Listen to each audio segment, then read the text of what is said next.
Boduppal municipal కార్పొరేషన్లోని శంకిచెల్ల గ్రామంలో survey number 34, 35, 36 అది టెనెంట్ భూమి. దాని టెనెంట్దారుడు క్రీస్ చేసిన బంటు చెన్నయ్య గారు. ఆయన చనిపోయిన తర్వాత ఆయన వారసులైనటువంటి బంటు మల్లయ్య, బంటు పోచయ్య, బంటు నాగేశ్వరరావు దాన్ని టెనెంట్ చట్టం ప్రకారము వాళ్ళు ఎంఆర్ఓ దగ్గర కేసు వేసి సెక్షన్ 40 కింద సక్సెషన్ ఆర్డర్ తీసుకున్నారు. కోర్టు నుంచి కూడా వాళ్ళు సక్సెషన్ ఆర్డర్ తీసుకొని అదేవిధంగా సెక్షన్ 32 కింద దాన్ని భూమి కూడా దాన్ని వాళ్ళు హ్యాండ్ ఓవర్ చేసుకోవడం జరిగింది. ఎంఆర్ఓ గారు స్థానిక పెద్ద మనుషులందరి సమక్షంలో పంచనామా చేసి ఆ భూమిని వీళ్ళ స్వాధీనం చేసి రికార్డులు కూడా వీళ్ళ పేరు రాయటం జరిగింది. అది 36 ఎకరాల 9 గుంటల భూమి, 37 ఎకరాల 9 గుంటల భూమి. ఆ భూమిలో ఇలా వాట కింద వచ్చేది 22 ఎకరాలు. ఈ 22 ఎకరాలు కూడా స్థానిక నాయకులు, కొంతమంది లీడర్లు వీళ్ళంతా కూడా భూస్వాములతో కుమ్మక్క అయిపోయి వీళ్ళని బెదిరించేసి మరి ఆ భూములన్నీ కూడా వాళ్ళు అమ్ముకోవడం జరిగింది ప్లాట్లు చేసి. వీళ్ళు దీని చేసేది ఏం లేక, ఎందుకంటే 3 బలహీన వర్గాలు, పేదలు, ఎదిరించే దమ్ములు లేనటువంటి వాళ్ళు వీళ్ళందరూ కూడా ఏం చేశారంటే కోర్టును ఆశ్రయించడం జరిగింది. Court already status quo order ఇచ్చింది. ఈ స్టేటస్ కో ఆర్డర్ ప్రకారం ఏంటంటే ఎలాంటి నిర్మాణాలు కూడా చేయకూడదు, ఎలాంటి నిర్మాణాలు కూడా చేయొద్దు, ఎట్లుందో అట్లా ఉండాలని చెప్పి వాళ్ళకి స్టేటస్ కో ఆర్డర్ ఇచ్చింది. ఈ ఆర్డర్ తర్వాత ఇది స్టేటస్ కో ఆర్డర్, ఇది హైకోర్టు ఇచ్చిన. ఈ హైకోర్టులో వీళ్ళకు ఇది ఎలాంటి నిర్మాణాలు చేయొద్దు, కేసు పూర్తి అయ్యేంత వరకు, కేసు ఫైనల్ అయ్యేంత వరకు కూడా ఎవరు కూడా నిర్మాణాలు చేయొద్దని చెప్పి కోర్టు ఆర్డర్ ఇచ్చింది. ఈ కోర్టు ఆర్డరు మొత్తం సంబంధిత కమిషనర్ గారికి వచ్చింది, తహసీల్దార్కి వచ్చింది, మొత్తం సంబంధిత అధికారులకు అందరికీ కూడా వచ్చింది. కానీ ఇవన్నీ కూడా తుంగలో దొక్కి అదే ఎవరైతే ఈ భూ కబ్జాదారులు ఉన్నారో ఆ భూ కబ్జాదారులు మళ్ళీ విచ్చలవిడిగా నిర్మాణాలు చేస్తున్నారు. వీళ్ళు వెళ్ళి అడిగితే వీళ్ళ మీద దౌర్జన్యాలు చేస్తాం. ఇదే విషయాన్ని కమిషనర్ గారికి దృష్టికి తీసుకొచ్చినాం. కమిషనర్ గారు కూడా ఏదైతే టీపీఓ గారు ఉన్నారో టౌన్ ప్లానింగ్ ఆమె ఏమంటుందంటే ఇది నాకు సంబంధం లేదని తప్పించుకోవడానికి ప్రయత్నం చేస్తారు. అంటే నా ఉద్దేశం ఏంటిదంటే ఈ టౌన్ ప్లానింగ్ అధికారులు కానీ మున్సిపల్ అధికారులు కానీ స్థానిక భూ కబ్జాదారులతో కుమ్మక్కై వాడి దగ్గర లక్షలాది రూపాయల లంచాలు తీసుకొని వాళ్ళకు సపోర్ట్ చేస్తున్నట్టుగా కనిపిస్తూ ఉంది. అసలు విచ్చలవిడిగా నిర్మాణాలు జరుగుతున్నాయి. మీకు అందరూ కూడా మేము ప్రత్యక్షంగా వస్తే సైడ్ మీదకి వెళ్ళి చూపిస్తాము. మేము ఈ సందర్భంగా మేము డిమాండ్ చేసేదంటే కమిషనర్ గారికి కలిసినాం. కమిషనర్ గారు కలిసి పోలీస్ ప్రొటెక్షన్ తోటి కడుతున్నటువంటి నిర్మాణాలు గతంలో కట్టిన గురించి మేమేం అనట్లేదు, అది కోర్టులో నేర్చుకుంటాం. ప్రస్తుతం జరుగుతున్నటువంటి నిర్మాణాలను తక్షణమే ఆపివేయాలని చెప్పి డిమాండ్ చేస్తున్నాం.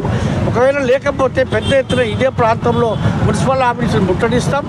మరి అధికారులందరూ కూడా బయటికి నెట్టేసి అవసరమైతే పనిచేయని అధికారులు మాకు అవసరం లేదు అని ఇదే మున్సిపల్ కార్యాలయాన్ని కూడా తాళం వేసే పరిస్థితి వస్తుందని చెప్పి మేము కూడా హెచ్చరిస్తున్నాం.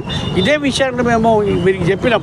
టౌన్ ప్లానింగ్ అధికారులు కానీ లక్షలాది రూపాయల జీతాలు తీసుకొని ఈ పేదల పక్షాన్ని పనిచేయమంటే వాళ్ళ డ్యూటీ చేయకుండా నిర్లక్ష్యం వహిస్తున్నారు. పైగా లంచాలకు ఎగబడుతూ ఉన్నారు. ఇవన్నీ కూడా స్థానికంగా ఉన్నటువంటి టౌన్ ప్లానింగ్ అధికారి అయినటువంటి రాణి గారు అసలు ఏమాత్రం ఈ విషయాలు పట్టించుకోవట్లేదు. కమిషనర్ అడిగితే ఆమె చూస్తుంది అంటారు, ఆమెను అడిగితే నాకు సంబంధం లేదంటారు. ఇట్లా ఒకరికి మరి దానికి 2008 ఈ స్టేటస్ కో ఆర్డర్ ఉంది, ఎలాంటి పర్మిషన్లు ఇవ్వద్దు అంటే పర్మిషన్లు కూడా ఇస్తూ ఉన్నారని చెప్తా ఉన్నారు. అంటే వాళ్ళ దగ్గర ఎన్ని లంచాలు తీసుకుంటున్నారు? మీరు 2 లంచాలు తీసుకొని మీరు పర్మిషన్లు ఇచ్చారు. నేను ఈ సందర్భంగా అడుగుతున్నాను మీడియా ద్వారా. కాబట్టి మీరు తక్షణమే ఇప్పుడు గతంలో జరిగింది మేము వదిలేస్తున్నాం. ఇప్పటికైనా మీరు అందరూ దీని మీద స్పందించకపోతే పెద్ద ఎత్తున మున్సిపల్ ఆఫీస్ ముంగట పెద్ద ఎత్తున ధర్నా చేస్తాం. మీరు తక్షణం పోలీస్ స్టేషన్ రాయండి. పోలీస్ ప్రొటెక్షన్ తోటి అవన్నీ కూడా కడుతున్నటువంటి నిర్మాణాలు తక్షణమే తొలగించాలని చెప్పి మేము డిమాండ్ చేస్తూ ఉన్నాం. తొలగించినట్టయితే పెద్ద ఎత్తున ఆందోళన చేపడతామని చెప్పి సందర్భంగా తెలియజేస్తాం. పిటిషనరీ కేసులో 2021లో మున్సిపల్ మీద ఆర్డర్స్ వచ్చాయి, ఏం కన్స్ట్రక్షన్ చేయొద్దు, ఏం చేయొద్దు, మా రిప్రజెంటేషన్ కన్సిడర్ చేయాలని. 2012లో స్టేటస్ కో ఆర్డర్స్ వచ్చినాయి.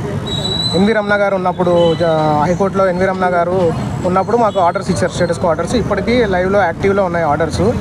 ఆ ఆర్డర్స్ ఎప్పుడైతే పాస్ అయ్యాయో at that time only 14 houses ఉండే. దీంట్లో పంచనామా రిపోర్ట్లో ఆర్ఐ ఇచ్చిన పంచనామా రిపోర్ట్లో ఓన్లీ 14 ఇల్లులు ఉన్నట్టు దాంట్లో రాసి ఉంది. ఇప్పుడు మోర్ దెన్ 110 హౌసెస్ ఉన్నాయి దాంట్లో. ఏ రకంగా వీళ్ళు పర్మిషన్స్ ఇచ్చారో ఏంటో అనేది ఇంతవరకు అర్థం కావట్లేదు. 2021 నుంచి ఇప్పటి వరకు ఇచ్చిన రిప్రజెంటేషన్స్ ఇన్ని బండలు తయారైనాయి. ఒక ఆర్టీఏలు కూడా ఒక బండలు తయారైనాయి. వీళ్ళు నిమ్మకి నీరెత్తినట్టు వివరిస్తున్నారు. ఈ కమిషనర్ కానీ, టీపీఓ మేడము రాణి గారు కానీ, ఆమెకి మినిమం కామన్ సెన్స్ కూడా లేదు. ఆమె మినిమం ఒక రెస్పెక్ట్ ఇవ్వట్లేదు. ఒక దళితులని ఒక రెస్పెక్ట్ లేదు. పర్మిషన్ ఇవ్వట్లేదు. వస్తే కనీసం రెస్పాండ్ అవ్వట్లేదు.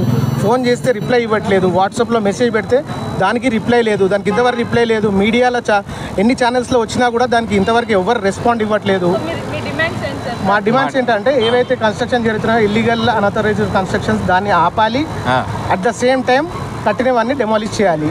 ఇప్పుడు more than 40 houses after communicating the honourable high court orders, ఆ 40 హౌసెస్ ఏవైతే ఉన్నాయో ఆ ఆర్డర్స్ అన్ని డెమాలిష్ చేయాలి. అంతే. ఇంకోటి పాయింట్ ఏంటంటే మీడియా ద్వారా మేము చెప్పదలుచుకుంది ఏంటంటే ఇది అంటే మాకు సరైన న్యాయం జరగట్లేదు. ఇక్కడ కమిషనర్ దగ్గరకు వచ్చినా కానీ, మన కౌన్సిలర్ దగ్గరకు వచ్చినా కానీ, టౌన్ ప్లానింగ్ ఆఫీసర్ దగ్గరకు వచ్చినా కానీ సరి అయిన రెస్పెక్ట్ రావట్లేదు. ఎందుకంటే మీరు ఎప్పటికైనా అట్లాగే ఉండే పరిస్థితి. మీరు ఎవరికి చెప్పుకున్నా మేము ఏం చేయలేము. అక్కడికి వెళ్ళినప్పుడు వాళ్ళు వచ్చేసి ఇంటిపైన దౌర్జన్యంగా వచ్చేసి బెదిరించడం అవన్నీ చేస్తున్నారు. సో మీడియా ముఖంగా చెప్పుకోదలుచుకుంది ఏంటంటే నెక్స్ట్ లెవెల్కు మన కలెక్టర్ గారికి ఈ ఇష్యూ తీసుకెళ్ళగలని మా రిక్వెస్ట్. అలా కలెక్టర్ గారు తీసుకెళ్తే సరైన న్యాయం జరుగుతుంది అనేసి కోరుకుంటున్నాము. ఎందుకంటే మేము నమ్ముకుంది ఓన్లీ కోర్టు నమ్ముకొని న్యాయంగా వెళ్ళాలనేసి వెళ్తున్నాం ఎన్ని రోజులు. ఇది కొన్ని సంవత్సరాల నుంచి మేము న్యాయంగా వెళ్ళాలంటే వీళ్ళు డబ్బులు కకృతి పడి ఇక్కడిక్కడే మేనేజ్ చేసుకుంటున్నారు. ఎవరికి భయపడట్లేదు. ఇక్కడ కమిషనర్ కానీ, కౌన్సిలర్ కానీ ఎవరికి భయపడట్లేదు. సో ఈ విషయాన్ని దయచేసి మీడియా ద్వారా కోరుకునేది ఒకటే, మీరు కలెక్టర్ దృష్టికి తీసుకెళ్ళండి. లేని పక్షంలో ఇక్కడే వచ్చి ధర్నా చేస్తాం మళ్ళీ. లేదంటే కలెక్టర్ దగ్గరికి వెళ్ళి మా విన్నపాన్ని మళ్ళీ ఒకసారి విరమించుకుంటాము. అక్కడ లేకపోతే నెక్స్ట్ లెవెల్ కన్నా వెళ్ళేసి మేము అంటే ఉన్న దాంట్లోనే ఇప్పుడు ఆల్మోస్ట్ 37 ఎకర్స్లో మాకు మిగిలింది ఓన్లీ 9 ఎకర్సే ఉంది. ఆ 9 ఎకర్స్ అన్న కాపాడుకుంటే సారే సంతోషం అనేసి కోర్టు చుట్టూ 20 సంవత్సరాల నుంచి తిరుగుతున్నాం. స్టేటస్ కో ఆర్డర్స్ ఉన్నా కానీ ఎవరు బేఖాతరు చేసేసి మాకు సపోర్ట్ చేయట్లేదు. మన రాములు గారి సహాయంతో ఈ ఫెడరేషన్ అధ్యక్షులు, చైర్మన్ వాళ్ళ హెల్ప్తో ఇక్కడికి వచ్చినా కానీ మాకు అంతంటే రెస్పాన్స్ రావట్లేదు. ఇక్కడే చాలా ఇప్పుడు 1 మంత్ నుంచి ఇక్కడ తిరుగుతూ ఉన్నాము.